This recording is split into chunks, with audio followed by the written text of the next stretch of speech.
સાબર ડેરીમાં આજે પશુપાલકો પોતાના દૂધનો ભાવફેર માંગવા ગયા, જે ઘણા સમયથી એમની માંગણી હતી. હજારો ખેડૂતો ભેગા થયા.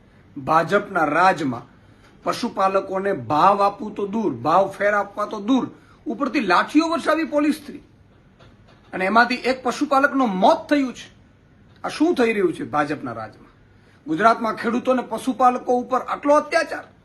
એમને તમે ન્યાય આપી નથી શકતા, એમની હાલત સુધારી નથી શકતા, એમને પશુપાલકોને દૂધનો ભાવ આપી નથી શકતા, ભાવ ફેર આપી નથી શકતા, અને તમે ડેરી સંચાલકો મોજ કરો છો તમે વિદેશોમાં.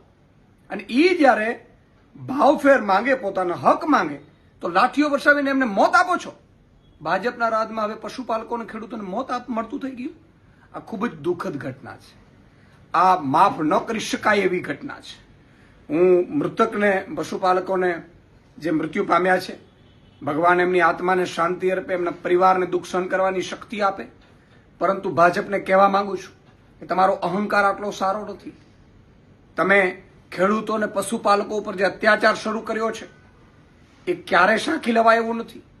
અને તમે ખેડૂતો અને પશુપાલકોની ધીરજની કસોટી કરી રહ્યા છો. 30 વર્ષ પહેલા આવી જ રીતે કોંગ્રેસે પશુપાલકો ઉપર, ખેડૂતો ઉપર ગોળીબાર કર્યો હતો. પછીથી ક્યારેય સત્તામાં નથી આવી. કોંગ્રેસનો અહંકાર હતો, એને અહંકારને ઉતારી દીધી હતી ખેડૂતોને, પશુપાલકો, એને ભાજપ સરકાર લાવ્યા. 30 વર્ષમાં ભાજપને પણ આ જ અહંકાર આવી ગયો છે.